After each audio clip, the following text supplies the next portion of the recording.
What's up, everybody? It's Casey with Two Worlds Podcast, and it's wonderful for you guys to see us finally.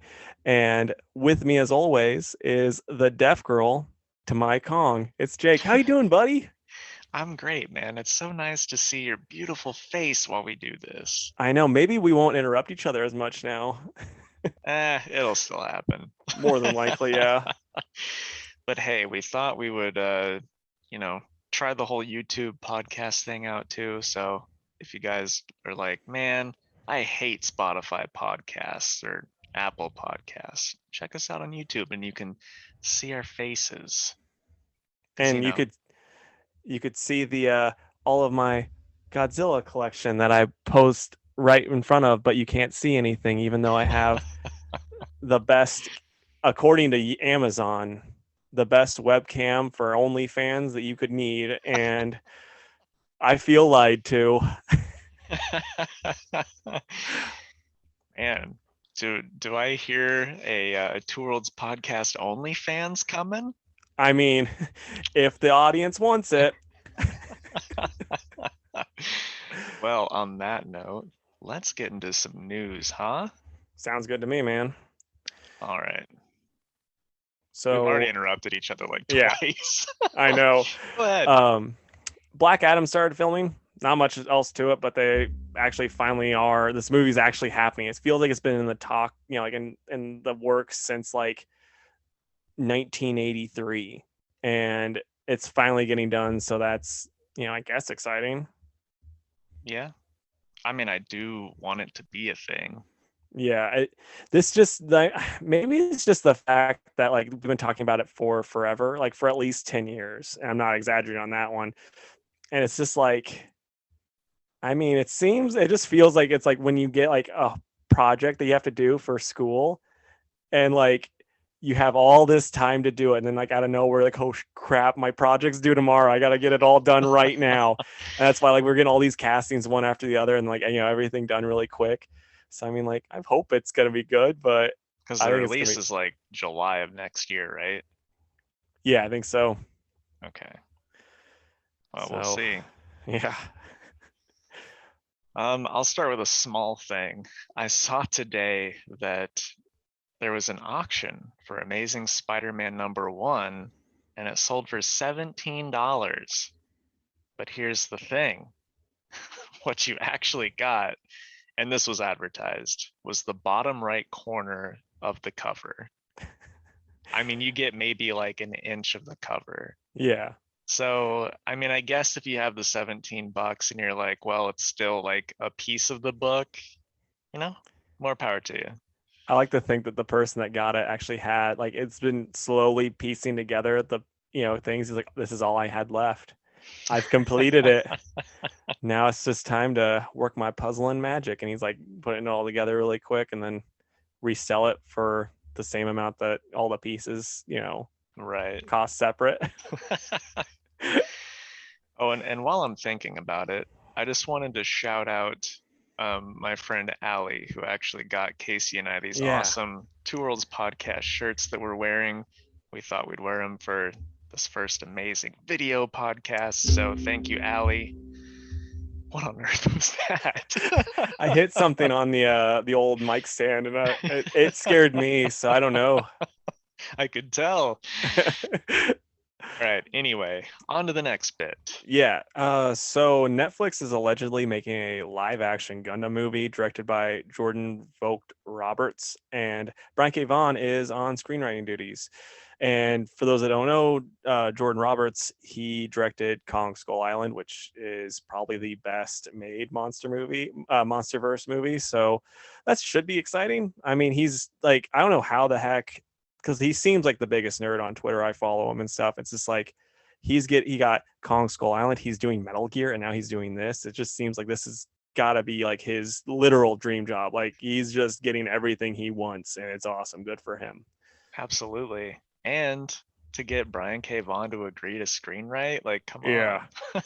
like the only downside, I love Brian K. Vaughan more than most people love him, but I will say like some of his screenwriting stuff were I'm the only one that comes to mind is Under the Dome, which is not very good.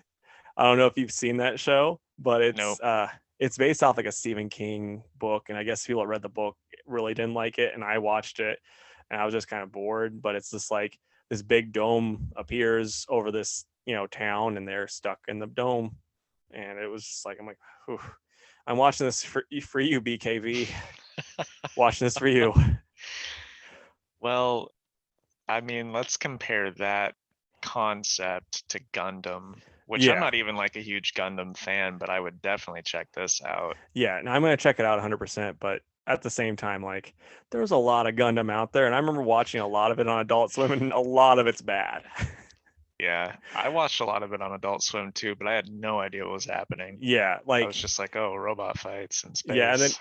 I'll always look up and be like, because I'm always like, I want to get into it. I loved Gundam Wing, and I'm like, of course I'll watch more of this. And then like every list, there'll be like Gundam Wings on the top, and like Eighth MS Team. Another one that I watched is like on the top, and then like the ones that I've never heard of, I'm like that I would be interested in seeing. They're not even on the list. Like they're like really low. Like don't watch this one.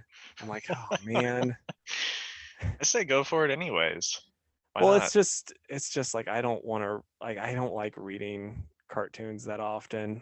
So I mean, like I'm doing that with My Hero, and that's about the most I want to do. Yeah, fair enough. I've got subtitles on everything, even if it's in English. It's just like who I am now. Yeah. Well, it's like that's the downside to the Criterion Collection and Godzilla. Like you get all of them in the best versions, but you have to just read it the whole time. And I'm like, I'll do it, but at the same time, like when I want to leisurely watch anime, I don't want to have to do that also. It's like Yeah, I'll do it for Godzilla because he's been there since I was a child, but not you. right. All right. So there are some new X titles coming out in July. We've got a classified book by Leah Williams and Valerio Schiti, X-Men #1 by Jerry Dugan and Pepe Larraz, and a Mystery X book by Jonathan Hickman and Redacted. I guess it's a That's my surprise favorite artist. artist. Yeah, a lot of people think it's either new X-Men or Uncanny, which makes sense, Mm-hmm. obviously. A couple people think he's going to follow in Grant's footsteps and do like a new X-Men. So yeah, we'll see. It's just like, you know, we've got all the X books we do right now, which is Excalibur, Hellions, Marauders, New Mutants, X-Men, X-Force, X-Factor, Wolverine, and then Children of the Atom just started. X Corp is coming out in May. So that's 10. And now there's 3 more. So we're going to have 13 X books. Yes, Casey. What about the that one new X-Men book that I've seen advertised? It's like it's got like Cyclops on the cover with like super 90s X-Men guy. Oh, Adam X, Oh, X-Men Legends. X-Men Legend. Is that like doing good? Well, I mean, the 2 issues that have come out are Yeah. doing fine. And I just thought of another one that's starting. I think it's next week or the week after. It's called Way of X. So, um, Now, it's just as a comic book shop owner though, not as a fan, is that like kind of exciting because it's like you get the like it's like the that old Vine that we used to watch with like I got that pumpkin money, pumpkin money. It's like I got that X-Men money, X-Men money. right. I mean, it's fine. Like the #1s will sell, right? It's just Yeah. like even all my X-Men fans are like, it's too much. Yeah. Um, which I get. It's the same way with Batman. I love Batman, but there's too much. Mm-hmm. Um, yeah, I don't know. People were all on board, I think, for the House of X, Powers of X, or 10 or whatever it was called. But I think a lot of that was Hickman. People were Mm-hmm. picking it up for him. Now it's like all these other people are involved, and I just don't know who's going to stick with it.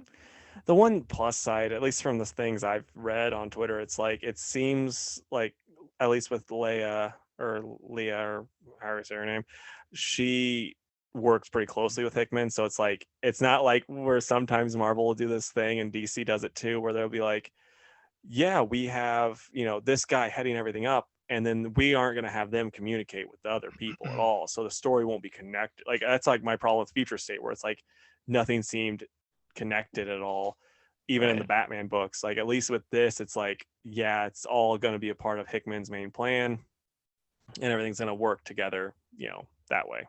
Yeah, we'll see. Yeah. Plus, I think in June, well, I know in June they're doing some like mini event with the Hellfire Club called Hellfire Gala. So I'm sure there will probably be a tie-in to all the X books for Yeah. that, but I know that's getting some hype too. So who knows? Maybe it's just the year of the X-Men. And I was thinking about this earlier today. Like the hottest release of 2020, I think, was Last Ronin #1, like the most ordered. Yeah. And then this year so far, it's Berserker, the Keanu Reeves book. Oh, okay. Um, but then like third place was Three Jokers. Marvel's, nowhere near that. Yeah. So it's like, okay, so is the rest of the year going to be like the year of Marvel, or are they just going to keep cranking out all this stuff, all these events, and no one's going to care? Because, uh, this Venom thing, the King in Black that just wrapped up, like some people got all the tie-ins, but as you would expect, not very many people were picking up the Union and other stuff like that. And it's like, Yeah. you know, what's the deal? Why not just put out like one quality banger? You know what I mean? Mm-hmm. Instead of doing the company wide stuff that no one cares about. Yeah, I mean, you can do the company-wide stuff, but it's just like, I don't know, trying to make a main event.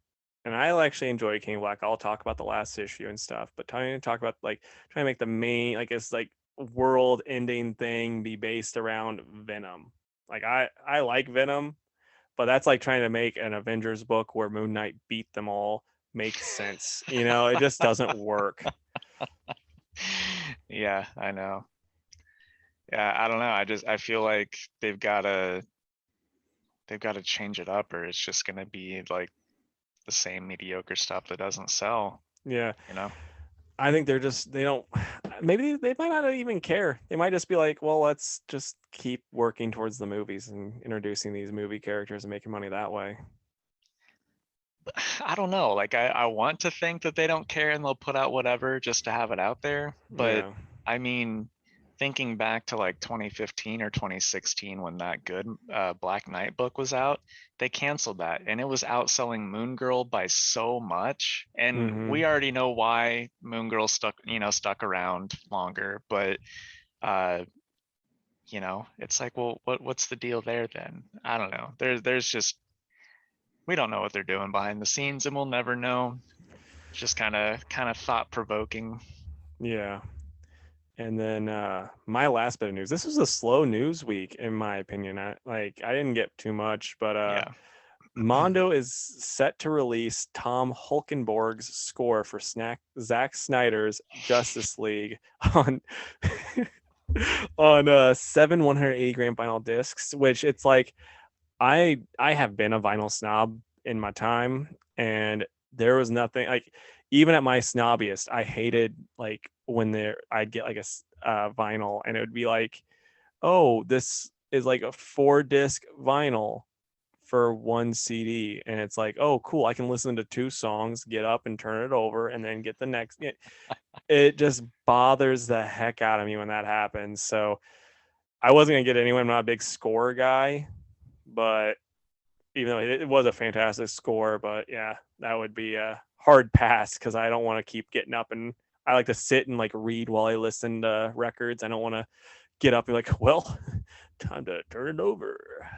Well, I mean, to be fair, I don't really think they're To be making this fair, to be fair, I don't think they're making this for the average Joe, right? This is for the hardcore fan, the collector of all the yeah. snack cider stuff.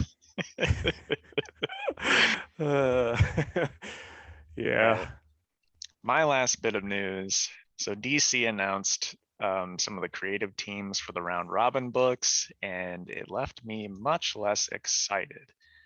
So let's see, for Superman and Lois Ignition, the writers on that are Colin Kelly and Jackson Lanzig, with art by Vasco Gorgiev, sorry. I'm not really familiar with either of those, so that one, is a Yeah. whatever for me. Same with the next, which is Suicide Squad 7. On writing duties is Rex Ogle, and art done by, oh gosh, I feel like Casey, Diogenes Neves. God, I'm really sorry about that one. Um, let's see here. Blue Beetle Graduation Day, written by Josh Trulio and art by Adrian Gutierrez. Again, I'm just getting through the ones I'm not familiar with. But I mean, if they're letting new talent try stuff, I'm all about that. And I'm Jesse not gonna Quick, lie, Blue Beetle, that 100% is a new talent book. I'm not trying to like yeah, put down Blue Beetle, but it's like, no, yeah, you get a guy that can sharpen their teeth on Blue Beetle, then you give him the A-lister stuff. I agree completely. Jesse Quick Control, written by Stephanie Phillips and art by David LaFuente. That I'm all about because I know both of those names. I know that they're good Yeah. creators. And then here's the two where I rolled my eyes. My eyes rolled out of my skull. Lobo and Animal Man Scorched Earth, written by Heath Corson and art by Scott Hepburn. Heath Corson wrote a couple of, in my opinion, really bad DC animated movies that made me go from I'm watching these the minute they come out, as soon as they come out, every single one of them, to I just stopped watching them in general because he was working on like all of them. I thought the dialogue was bad, tried too hard to be witty, and it just wasn't funny. So not a fan of his. And then the Robbins book, the one I was most excited for, written by Tim Seeley, and then art by Baldemar Rivas. No opinion on the artist, but we've gone over it at this point. I'm not a big fan of Tim Seeley, so Yeah, see, I like Tim Seeley, okay. He's one of those guys, in my opinion, personally, he's very much I'm gonna try to relate it to something that like everyone would be like, oh, I get this. Um, he's like vanilla pudding. It's like I'm not gonna be like, oh my god, vanilla pudding, but I'm also like, vanilla pudding. I want some of that. right. Yeah. I mean, obviously I'd check it out because I'm pretty sure Tim Seeley did that last Masters of the Universe book, which I thought was perfectly fine. Yeah, It's just he also did Grayson. you know. yeah, yeah. Um, and then real quick, I'll just get through the last two books. The Green Lantern's Underworld on Fire writer is Sina Grace and art by V. Ken Marion, and Zatanna and the King of Nightmares by the Soska sisters and art by Vanessa Del Rey. The little sketches they showed for the Zatanna book looked awesome. I'm They not did. familiar with any of those creators, but you know, I would definitely give any Zatanna book a shot. That's for sure. Yeah, same here. But I mean, I'm honestly like, because I think they let us vote again, and I think I voted for the Green Lantern book because over it, because I like Green Lantern more. No offense, Satana, but But man, think of it this way: how many Green Lantern books do we get, and how many Zatanna books do we get? Like, okay. Think about it this way also. How long has Kyle Rayner been a thing, and how many books has he just not been a part of because they're like, there's other Green Lanterns we like more. that's not Zatanna's fault. It's That's also DC's fault. it's also not Rayner's fault that there's been more Green Lantern books than there's been Zatanna books. Yeah, but dude, how long did Rayner go in the 90s? I mean, it was also early 2000s is whenever Rebirth or Reborn or whatever it was with Green Lantern. Right. but still, I miss the old guy, the little guy. So I just want to see him back. Fair enough. All right, that's all the news, I think. Yeah, I don't really I know had how the ad break's gonna work with our, do we just dance for like a hot minute? I mean, I'll just like I think with YouTube we don't have to worry about it, but you just pause for like 1 second and then I'll cut it in the audio. But really quick, I had one idea. I'm springing on you crazily, but have you been watching any Invincible at all? No, I didn't Have read the book, so mm, I just don't care. okay, and then I've not been watching Winter Soldier, Falcon Winter Soldier. So since I was thinking this is a slow news day, you pitch me Falcon Winter Soldier why I should be watching it, and I'll pitch you Invincible because I got all caught up on it and it's actually awesome. Okay. I mean, yours is gonna be an easier pitch because really all you have to say is J.K. Simmons, Yeah, but that's true. I'll still give you your pitch. Okay, Falcon Winter Soldier. Instead of what we feared of them just having their like bickering old married couple going back and forth, there's really not been much of that. I didn't watch this last Friday's episode, so I'm not totally caught up, but um, it shows Falcon and Bucky outside of all the superhero stuff. It shows them be like real people and have to deal with very real situations.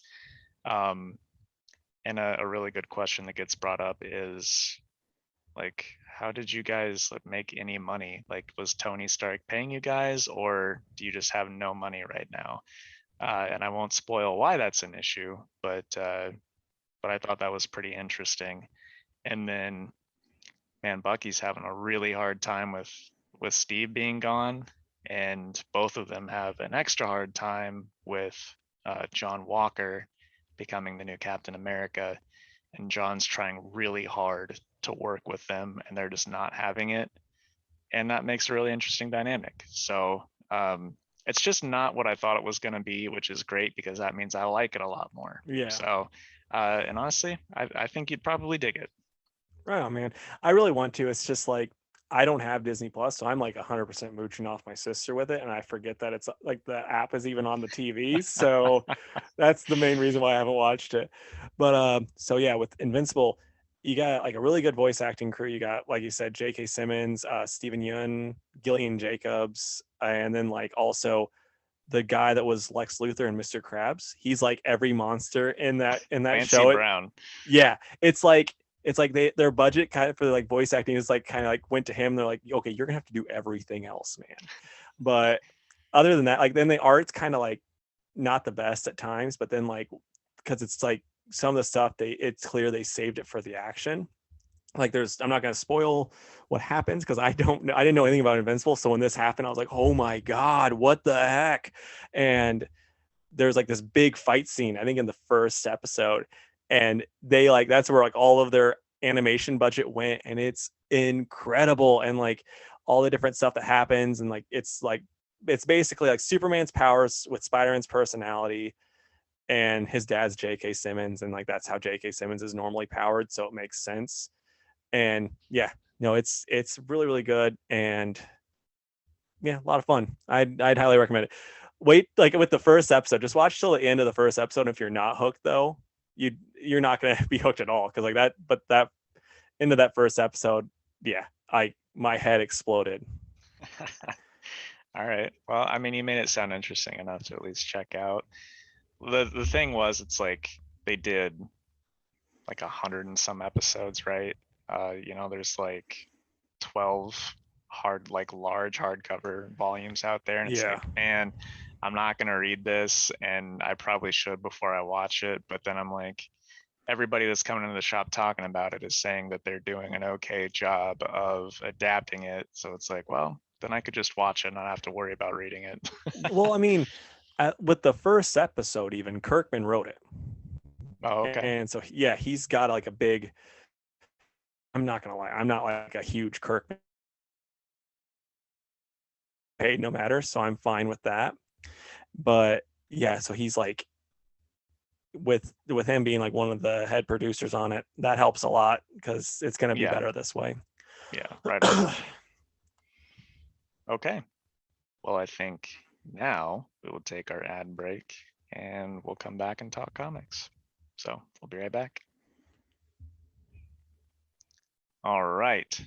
Welcome back. Thanks for listening to the ad. Casey, what books did you read this week, my friend? So I read, um, is that uh the dog bites one? I can't read the dang handwriting and the colors. Dead Dogs Bite. Sorry, because I'm colorblind and the way the colors look on Oh, this, yeah, yeah, no, of course. I can't read it. The Immortal Hulk number 45, Noctera number 2, Runaways 35, Green Lantern number 1, Venom 34, King in Black number 5, Crime Syndicate number 2, and Batman 107. What about you? My goodness, that's a lot. I read, and this is old, but Iron Fist Heart of the Dragon 3, because I never got through it a couple weeks ago. Star Wars High Republic number 4, Sensational Wonder Woman number 2, Man Bat number 3, Green Lantern number 1, and Batman 107. Nice, man. So wait, did you say Green Lantern? Yeah, Green Lantern and Batman, I think, were the only two. Oh, you see, why didn't you go with Crime Syndicate, bud? Because I didn't think the first issue was that interesting. But you said that you'd give it one more shot. Well, I lied. Okay, so I'm gonna start with Dead Dog's Bite, and this is by Tyler Boss, and it seems like he does everything for it. And yeah, the first issue I wasn't hot on. I was a little disappointed, and I must say, this one, exact opposite. When I finished it, I was like, "Holy crap! I love this book." And that to me is just the perfect sign of a 10 out of 10. I'm not going to spoil much of what's going on. I'm just going to say pick it up and read it. Read from the first one. It's really good. I'm really enjoy it. It's everything I like. It's the type of stuff, it's the type of story I like, where it's like almost, like kind of like a, little bit of detective story, that mystery type stuff. Like I said, I really like it. I'm hooked. I want to know what happens. I wish I was reading it all collected so I didn't have to wait. I could just get to the next one. All right, I will briefly touch on Iron Fist Heart of the Dragon. Everything Casey said about it a while back was pretty accurate. It's great. I like seeing some of these characters that I've never seen before and seeing the old ones team up. Um, it's always cool to see Bride of Nine Spiders like do her thing because she's insane on the battlefield. Yeah, I really liked it, and it was like a pretty easy 9 out of 10 for me, but I won't say anything else about it. Now, really quick though, I know you didn't want to say anything else, but that part when she like has all the spiders come out of her, was that just nightmare fuel for you, or Yeah, it wasn't great, but yeah. I mostly kept it above spider level. Okay. So next for me is the Immortal Hulk number 45, and this is by Al Ewing and Joe Bennett. And I don't know, I just don't like this book. But he keeps getting it. I keep getting it. I'm hoping I just go back to liking it, but I really haven't yet. The like you get some more like of shaman and the Alpha Flight, and then Walter Langowski comes back, but he's in Samson's body and he's all happy about that. And then there's like I will say, this is a mild spoiler. The Joe Fixit gets his Hulk powers back, and he looks red when he comes back. So like I saw I don't remember which book, whatever like website was like posting about like the Red Hulk's back and he's teaming up with the Hulk or whatever. It's like that's not how, you're very much misleading. It has nothing to do with the Red Hulk. This is Joe Fixit getting like his mildly different radiation and all this other nonsense that Al Ewing's throwing at it. Come on. Right. But yeah, I mean, it ends with here. I'll show you now since I can, the same way every one of Al Ewing's books end. Something's gonna happen next issue. Yeah. I So mean, yeah, it's no Brian K. Vaughan saga cliffhanger, that's for sure. yeah. I mean, at least those ones feel earned. This is just every issue. But yeah, I'm just gonna give it a 4 out of 10 because it's just like it's the same. We just get the same thing every week. All right, Star Wars High Republic number 4. This was written by Cavan Scott with art by Ario Anandito. And this was pretty neat. So last issue, um, Master Skier got taken over by the weird like plant mind controlly alien thing. Um, and this is like all spoilers, by the way, because there's no way to talk about this without spoiling it. Turns out Skier did that on purpose because he realized that they're like a hive mind and he wanted to like get at them from the inside, I guess. So it was pretty cool. And um, he saves the master and apprentice and the little kid and the other weird Jedi guy that's with them. And they go and confront the guy that was like the head of the village on this planet. Turns out he knew that these plant creatures were capturing people and eating and turning them the whole time, so they weren't very happy about that.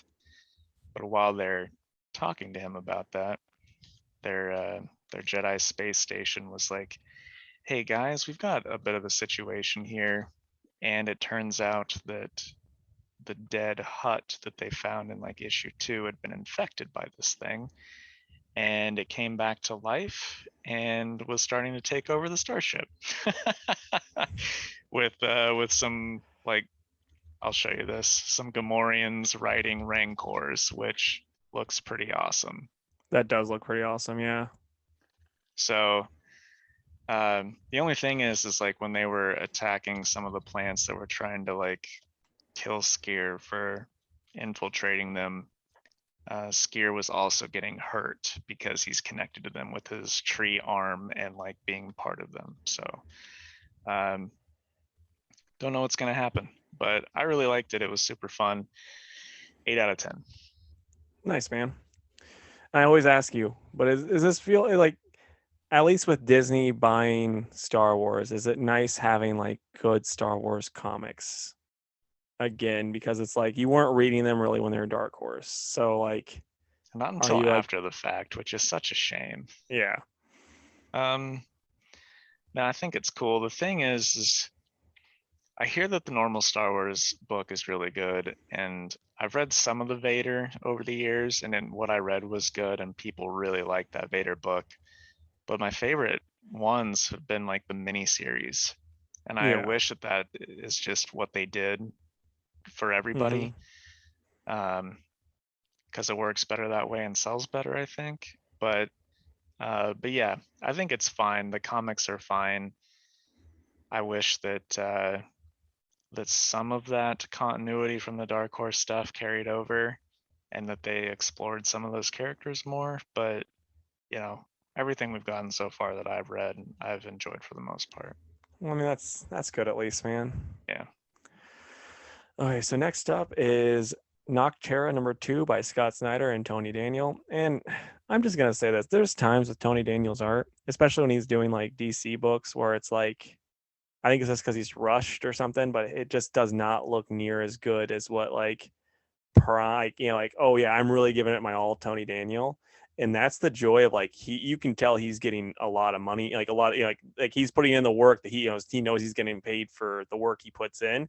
Because this art in this is awesome. Like this is just like Tony Daniel at his best. And he has a way of making this bad guy that's just a basically a black silhouette look terrifying, which not a lot of people could do. I also kind of give that a little bit of Snyder's writing. But yeah, we get more of the story, more of the stuff going on. I like this issue. I didn't like it near as much as the first issue of this, and so like when I rate it, I'm just gonna like kind of give a precursor. Like when I rate this, what I rate it, it's actually still a good book, but the first one was a lot better. I don't remember what I rated the first one, but it's like the first one was much better, and I'm still really excited about the next issue. I'm not gonna be like, oh, I hate it, but it's still like, I'd give this probably like a 6, but at the same time, I'm so excited for more to come. It's just like this is a second issue. Sure. All right. I will do a sensational Wonder Woman number 2. This was written by Andrea Shea and art by Bruno Redondo. And I thought the art on this was just spectacular. Like, this is the first page of Artemis, and I think it's amazing. Yeah. Um, and it just stays that good throughout. But basically, the gist of this short story is Wonder Woman is on her way to War World because Mongol has Artemis trapped there and is making her fight, as he does, right? That's a very Mongol thing to do. But when she gets there, Mongol's like, oh, great, you've shown up. Now you and Artemis have to fight, and this is going to be like the best fight we've ever had on War World. And of course, Wonder Woman says, well, I'm not going to fight my sister. And Artemis starts to fight her because she's like, you know, I guess there's different kinds of Amazons, and I didn't really know or remember that. But Artemis is from, I guess, a more rowdy bunch of Amazons than Diana is. But anyway, she's like, I'm tired of how like perfect you are all the time and nobody thinks you've ever done anything wrong. So I'm gonna prove that that my type of Amazon is better than your type. And they start fighting, and spoiler alert, Wonder Woman wins. She's a better fighter than Artemis. And Mongol comes down there and he's like, if you refuse to kill her, I'm just gonna kill you both. And then, to the surprise of absolutely nobody, the two of them team up to fight Mongol and kick his butt, right? And it turns out that that was really Artemis's plan all along, was to fake being mad and getting her there to kill her so that they could just take down Mongol and nobody would be a slave to Warworld again. So, I mean, there wasn't anything groundbreaking with the story, but it was still awesome because their fight scene against Mongol was awesome. Artemis like jumps on top of Mongol's chest with a sword and like stabs through him and stuff like that. And Wonder Woman's doing cool shield work. So it's really neat. Turns out Mongol stole a mother box and was stealing Amazons and putting them in here. And Artemis like kind of grabbed onto one of her sisters as she was being pulled there, and that's how she got transported there.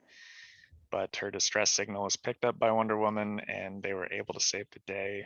But by the end it was the power of friendship prevailed, and they saved the day. But I still really, really liked it. I'd probably give it a 7 out of 10, but I mean that in like the best way possible. I like how we both have given like moderately low scores to books that we really liked, and we're Yeah. like, we have to like be like, oh well, we actually really liked it, but we I have to keep mean, our scores correct. yeah, I just don't want a 10 to feel less than it is. Like, Yeah. when I give a 10, I really mean it. And I want to give this book higher, but I don't want it to compare with some books that I've given 10s. Yeah. So like that's one thing I was thinking when you were telling me about this. It's like Mongols kind of gotten nerfed over the years, because like I remember in the man who, like, that Alan Moore story, it was like the man who wanted everything, or man who had everything, and it was like Wonder Woman's fighting Mongol and she's not even putting a dent in him, and then like since then Sinestro's nearly killed him, and like you have Wonder Woman and Artemis beating him up. It's like, poor guy, he used to be A tier, and now he's down in the slums.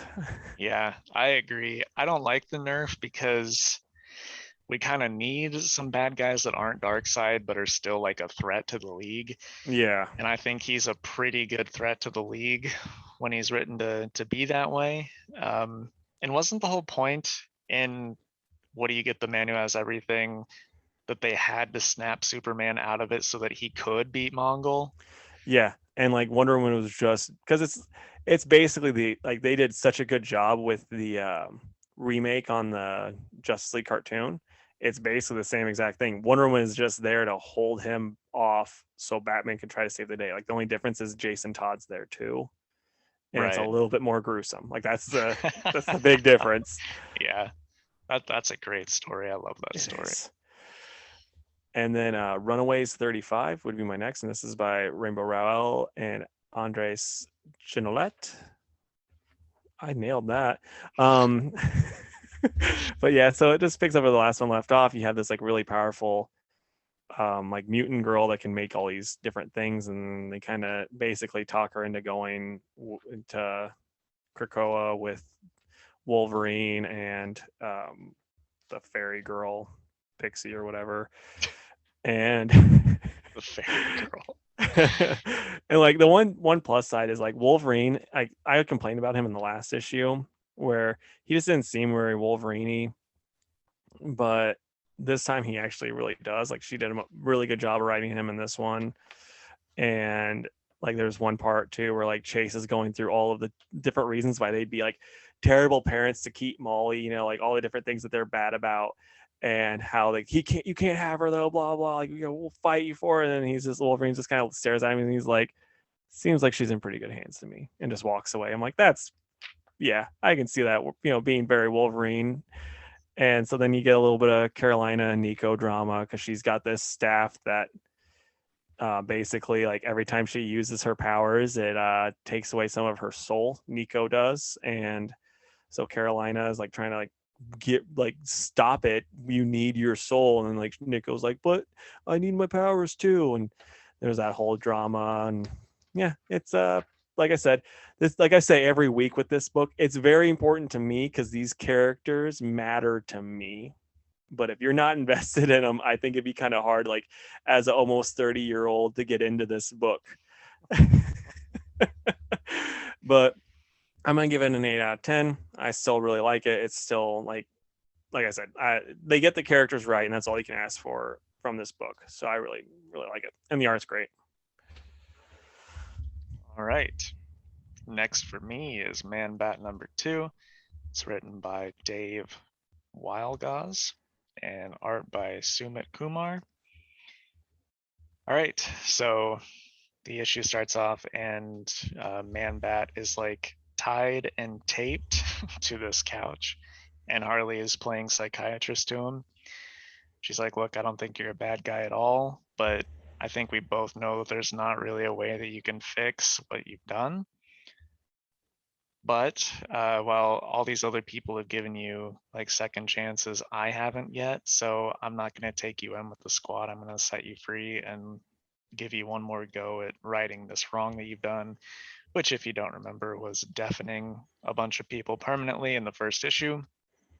So anyway, Kirk leaves and goes to his sister's place. He hasn't talked to her in years. She's deaf, and he, like, his whole career has been trying to fix her deafness instead of just like being a brother to her. And so that's where the drama comes in there. Meanwhile, the Scarecrow goes and kidnaps Francine Langstrom. And he's like, I know that you and Kirk worked on that sound machine that got broken in issue 1. Scarecrow doesn't say issue 1 because that would be too Fort Wally. But anyway, he's like, Kirk's kind of, going off the deep end and is dying. So I'm going to take you instead. And you're going to fix my machine because instead of my traditional fear toxins, I think using sound waves is somehow better. I don't really know how it's going to work, but Scarecrow sure seemed confident. So anyway, um, Kirk and his sister make up. She's like, you can stay here for a while you try to right your wrong. Meanwhile, Batman is on the case, tracking Scarecrow and trying to save Francine. And Kirk finally thinks he has the cure for the deafness. And his sister's like, that's great. How do you know for sure it's going to work? And he's like, I don't. I need to test it out. And I'd like to test it out on you. I think I can finally cure your hearing. And this part was a little rushed because she's immediately like, get out of my house. I don't need to be cured. And they have like this big shouting match, which is whatever. I just feel like there could have been a little more discussion involved there because that's kind of like a big thing, you know? Mm-hmm. Um, but anyway, Kirk gets like really worked up and starts to transform into Man Bat. And then with his Man Bat hearing, hears something coming. And the wall gets blown out of, I don't even know what his sister's name is because I've only read it like one time. But anyway, the sister's house. And in comes Scarecrow with some goons.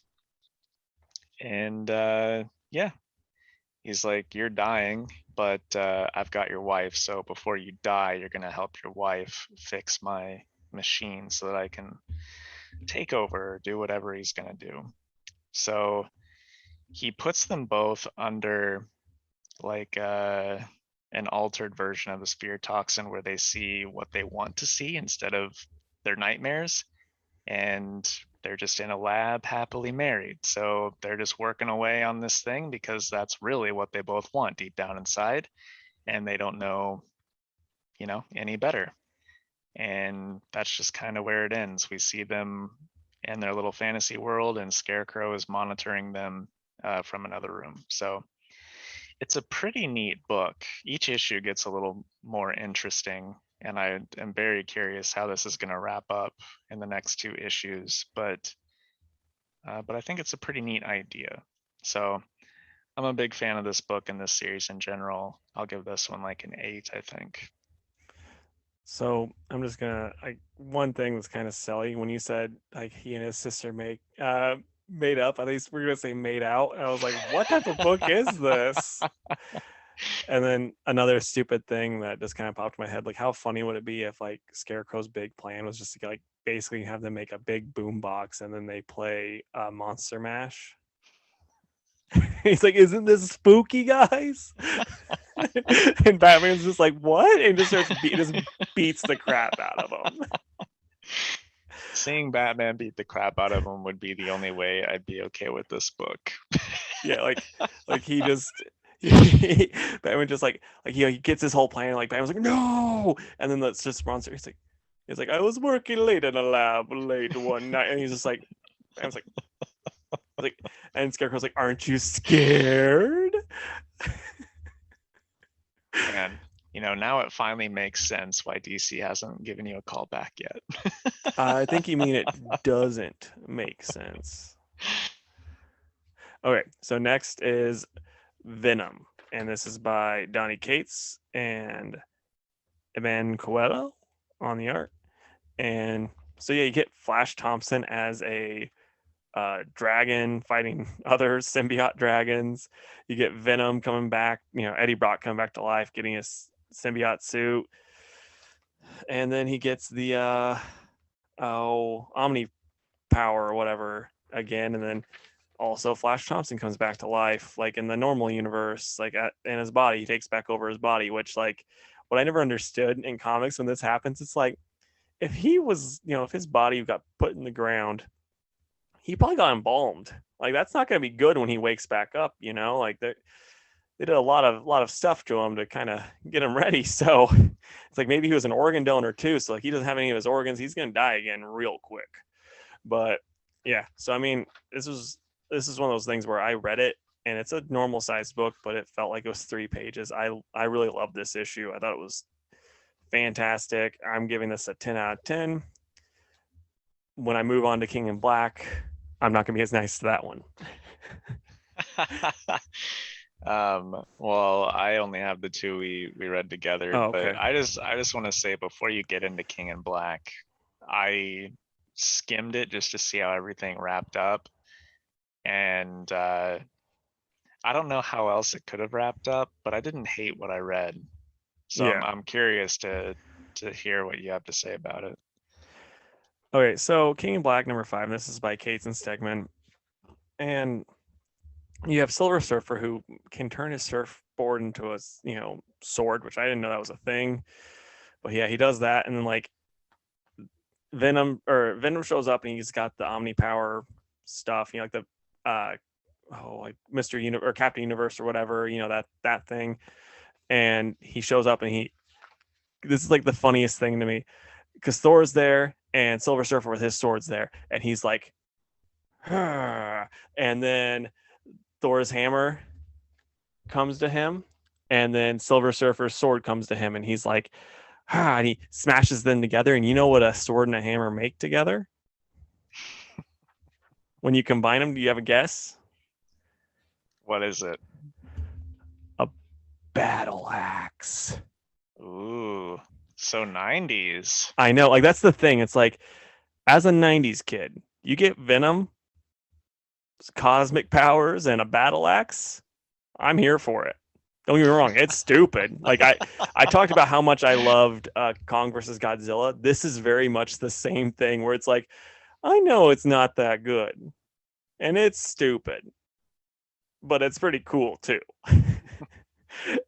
So yeah, I mean, you just have him like completely stomping him, and like that's the one thing that kind of annoyed me. It's like, and it's been my problem with this series as a whole, power scaling.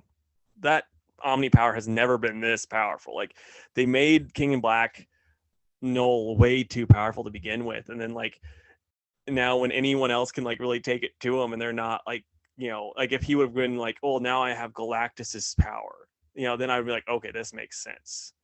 But just being like, oh yeah, this thing that has never shown to be this strong, like Thor is more powerful than that.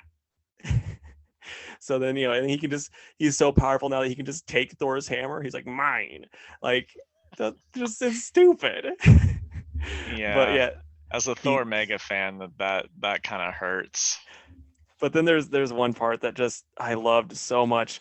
The all of the symbiotes that like there were some of them that took over vampires. So like all these vampires wake up, and then they go, I'm gonna try to read it. They're like, victory, finally, our nation shall be recognized for the noble state that it is. Hail Chernobyl, hail Dracula.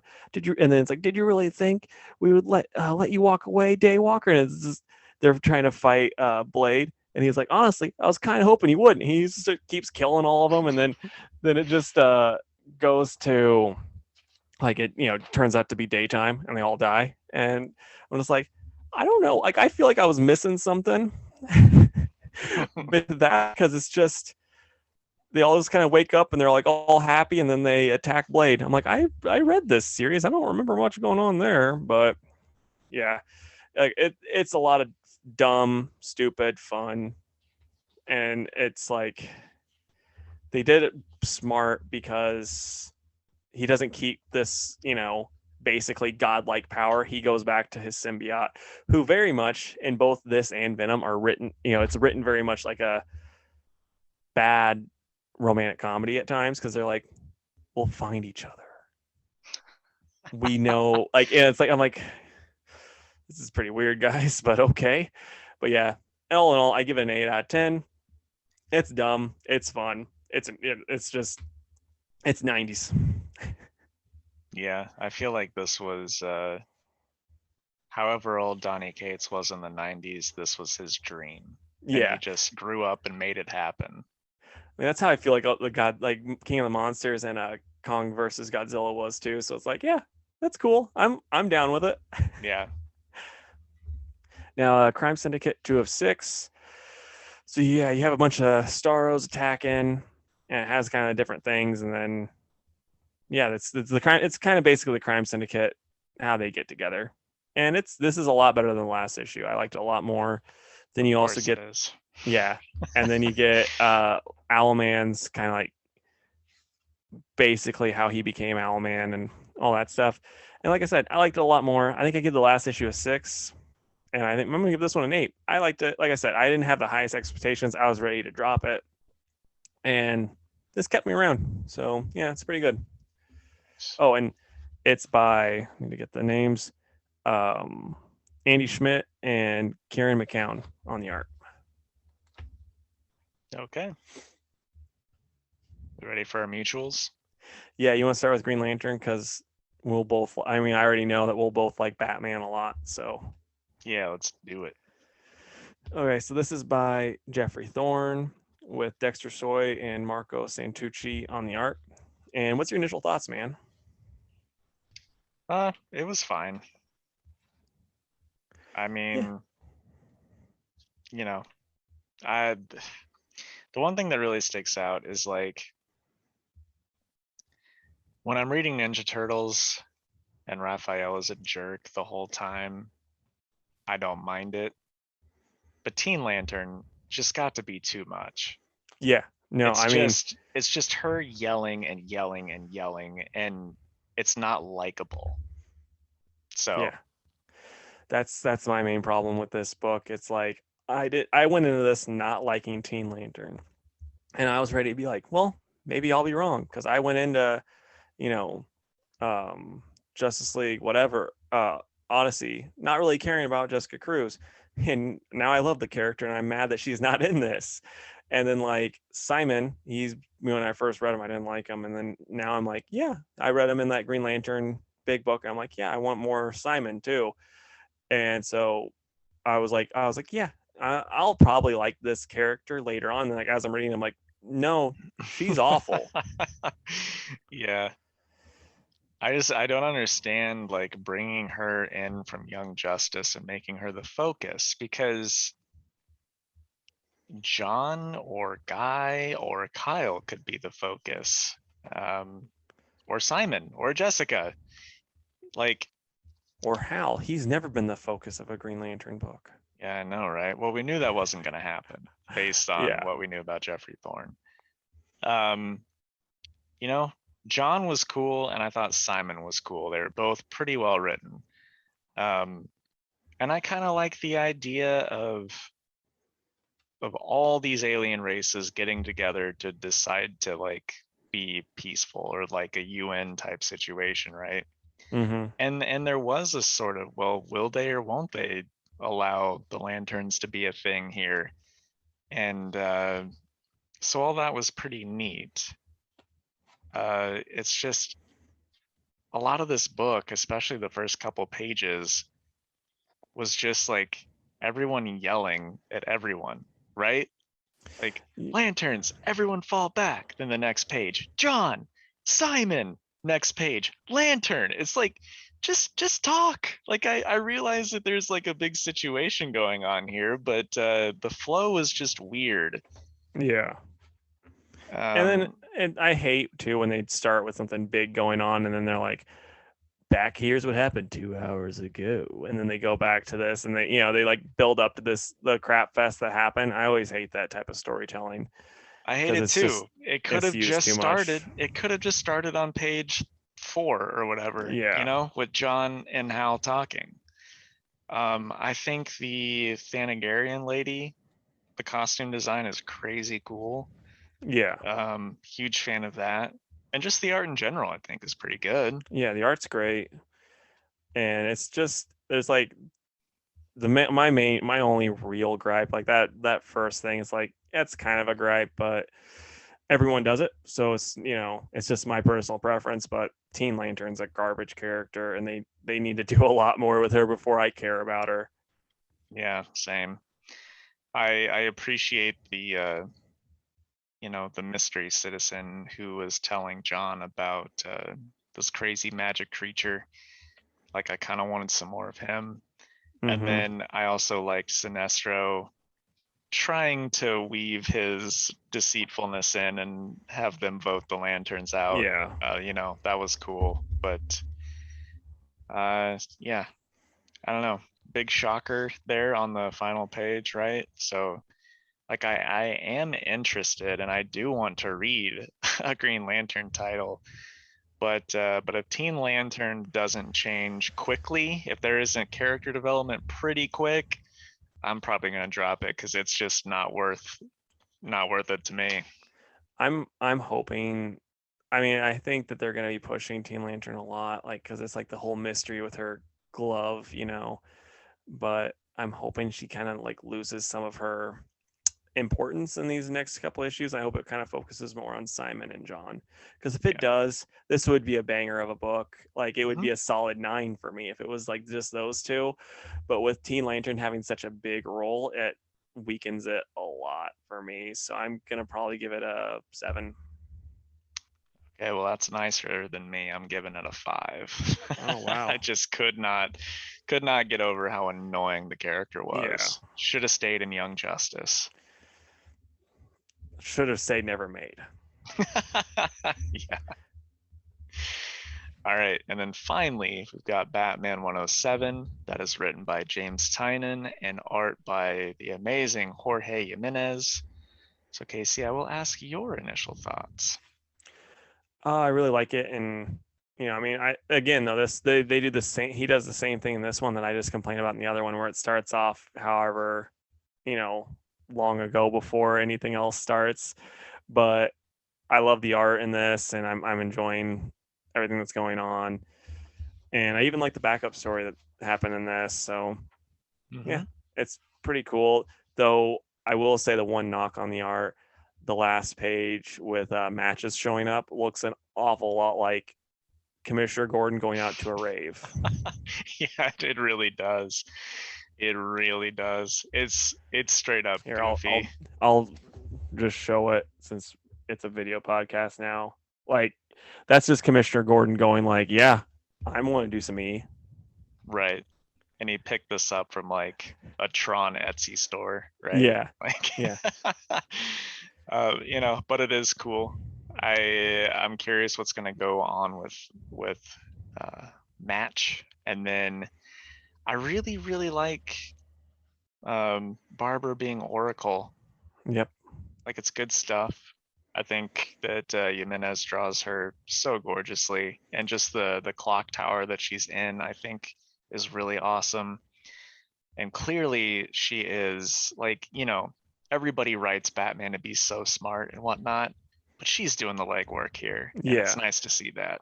I love also with Jimenez's art the part when she's with Oracle and she's talking to Bruce and she's like, he asks her something on the page before, or it was like he asks her, "What are you working on?" And she's like, "A new bat signal." And then she explains it to him, and like her face that like the way she's drawn, because like what she's doing, it's like that's not something that he's okayed. So she's like, it's like like that, and it like works so well, and I really like that a lot. I thought that was really well thought out art and really good. Yeah, and I hope that we get to see, Cassandra and Stephanie show up and whatnot because they keep talking about her. And um, and what else was I gonna mention? Oh, I do like the idea of their like single use bat signals, because Yeah, like it makes more sense if they see the signal go up, they know it's the Gotham City PD. Like people should be flooding there, right, to wait for that to yeah, happen. So this makes a lot more sense. Um, but it was cool. We see some potential new villains, right? mm-hmm. And yeah, I also like the backup story. I also liked the like one page of Harley we got because she wasn't overbearing. Um, you know, the cops kind of mess up what she's trying to do, but it makes sense why they think the way they do. Mm-hmm. Um, I don't know, man. I just think James Tynion is writing Batman to make more sense now. Yeah. I will say with the backup story, the part where he says he had fun with his 2 hours of ecstasy or whatever. It's like 2 hours. Carnal bliss. Okay, sorry. 2 hours. Come on. Like Hey. 20 minutes at tops, right? Right, guys? Right? Hey, this is a family friendly podcast, sir. The art was pretty neat in that backup though. I really liked the obvious play on Castle Grayskull, but I like this idea of them setting up, because if you think about it, Ghostmaker would be an incredibly annoying person to have on the opposite side of you, right? Yeah. Um, And also, I just want to point out how hilarious the name the Instigator is for for that alligator villain. Absolutely hilarious. I would honestly buy like the 6-issue miniseries of the Instigator. I would too. Like, it Thought it doesn't even was have to be hilarious. by James Tynion. It could just be like Steve Orlando doing it. I'd be like, yeah, I read your Gotham City Monsters book. I'll read it. Your Instigator book. Right. But yeah, all of those new like assassin characters they introduced sounded pretty neat. So I'm looking forward to learning more All about them. looking forward to all of them getting killed in the next, before this whole thing's done. Maybe. I hope that some of them do stick around because they're interesting enough that they could be good like returning Yeah. villains. But it's just dumb fun, right? Like Right. Yeah. robotic tigers shooting lasers, but not in a bad way. Not in the hey, check out my comic at every like comic show you go to, right? Yeah. But it See, was cool.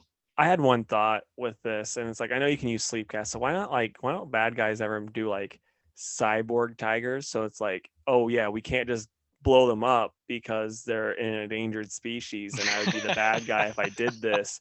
But then I also can't just knock them out because they're cyborgs, and so they're having it makes the fight harder for them. Right. Like maybe I should be a supervillain. Like I'm coming up with these great ideas. You are. So All what would be right. your rating for this, man? Um, I'll say 9 out of 10. You know, it was Yeah. almost perfect. I don't know why it wasn't a 10. I can't think of any like super hard knocks on it, but it was still like phenomenal. I love this book. Yeah, I really liked it. I wouldn't be that high on it. I'd give it just an 8. It had, like I think this might just be the build up with the scarecrow, but it's like I don't know. Maybe it's just because he is the scarecrow. I'm just not like as cool as he looks. It's still just like it's the scarecrow. End of the day, you might get one or two good hits on Batman. Even like this cheaper, like the Batman who doesn't have as much money. Like, come on.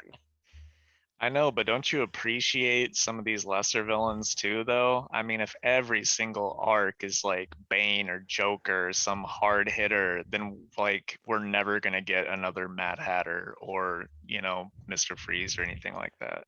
Yeah, but I mean, you can easily, in my opinion, make a Mister Freeze or a Mad Hatter, a little bit cool. But with Scarecrow, as much as I love Scarecrow, I think he's super cool.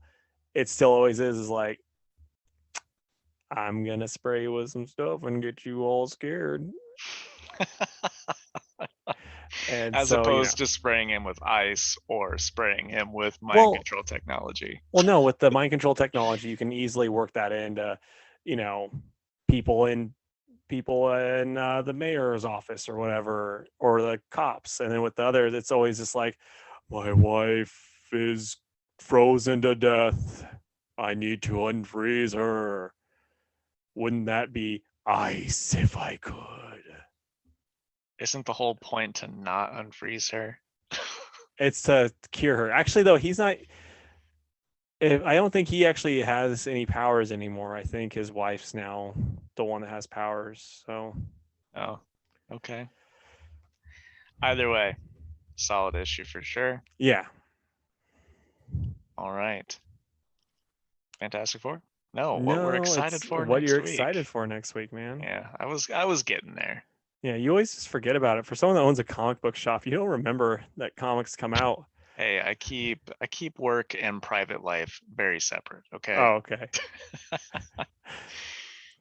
All right. For me personally, I'm probably gonna go Iron Fist because I just read number 3 and I'm pretty hyped on that. Um, I think Casey is probably gonna pick Challenge of the Super Sun, so I might skip on that one and say Joker 2.